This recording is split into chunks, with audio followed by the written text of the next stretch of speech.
पारो, ये सब क्या है? तुम चील के बच्चे को क्यों लेकर आई हो हमारे जंगल में? क्या तुम्हें जंगल के बाकी पशु पक्षियों की कोई चिंता नहीं है? नहीं नहीं मीठू राजा, ऐसी बात नहीं है। मेरे सपने में परी आई थी, उसी ने मुझे इस अंडे के बारे में बताया था। ये सब बकवास है मिठू राजा। मैं तो कहता हूँ पारो और उसके परिवार को इस जंगल से बाहर निकाल दो। कालू कौवे की बात सुनकर बाकी के पशु पक्षी भी चिल्लाने लगे। हाँ, पारो को बस्ती से बाहर निकालो, पारो को बस्ती से बाहर निकालो। मीठू राजा ने सबको शांत किया और पारो से कहा, पारो, अगर तुम्हें इस जंगल में रहना है तो तुम्हें इस बच्चे को छोड़कर आना होगा, और अगर तुम्हें ये मंजूर नहीं है तो तुम्हें इस जंगल को अपने परिवार समेत छोड़ना होगा। ठीक है, आप सब यही चाहते हो तो मैं ये बस्ती छोड़कर कहीं दूर चली जाती हूँ। पारो जंगल छोड़कर पास वाली जंगल में अपना घोंसला बनाकर रहने चली जाती है। ऐसे ही कुछ दिन गुजर जाते हैं और पारो पेट से रह जाती है। पारो गौरैया, सुनिए जी, बारिश का मौसम आने वाला है और मैं पेट से भी हूँ।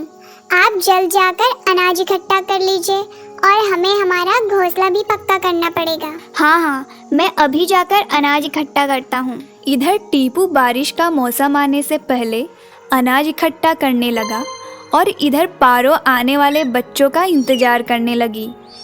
अनाज इकट्ठा करने के बाद टीपू और पारो ने मिलकर अपना घोंसला पक्का कर लिया। चीलों ने भी पारो और टीपू को घर पक्का करने में बहुत मदद की। बारिश का मौसम आ गया। ऐसे ही कुछ दिन बीत गए। पारो ने 2 प्यारे प्यारे अंडे दे दिए। टीनू अपने दोनों भाइयों से बहुत प्यार करता था, लेकिन दोनों भाई टीनू से नफरत करते थे।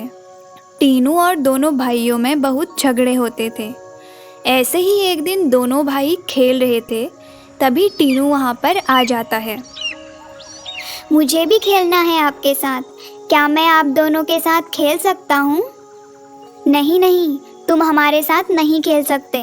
तुम हमारे सगे भाई नहीं हो। ऐसा किसने कहा?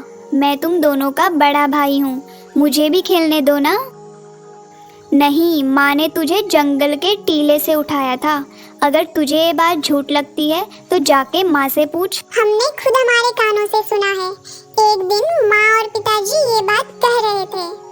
जैसे ही टीनू को यह बात पता चली, वो एकदम से टूट जाता है और रोते रोते माँ के पास चला जाता है। क्या हुआ टीनू, तुम रो क्यों रहे हो? टीनू, देखो ना माँ, मेरे छोटे भाई मुझे उनके साथ खेलने नहीं दे रहे और वो कह रहे थे कि मैं उनका सगा भाई नहीं हूँ। आपने मुझे जंगल के टीले से उठाया है माँ, क्या ये बात सच है? बोलो माँ, क्या यह बात सच है? मुझे माफ करना मेरे बच्चे, पता नहीं तेरे भाइयों को ये बात कहाँ से पता चली, लेकिन ये बात सच है। तभी बाहर से दोनों भाइयों की चिल्लाने की आवाज़ आ जाती है। पारो और टीनू बाहर आकर देखते हैं कि एक बड़ी सी चील उन दोनों भाइयों के पास खड़ी होती है। वह उन दोनों पर हमला करने ही वाली थी, तभी टीनू उस बड़ी चील पर हमला बोल देता है और उस बड़ी चील को वहाँ से खदेड़ देता है। दोनों भाइयों की जान बच जाती है। पारो भी वहाँ पर आ जाती है। भैया, हमें माफ कर दो, अगर आज आप यहाँ पर नहीं होते तो ये बड़ी चील हमें खा जाती। दोनों भाइयों को अपनी अपनी गलती का एहसास हो जाता है और दोनों टीनू के गले लग जाते हैं। लाडो ये सब देखकर बहुत ही खुश हो जाती है। ऊपर से यह सब दृश्य कालू कौवा देख रहा था। वो जाकर ये सब बात मीठू राजा के कानों तक पहुंचा देता है।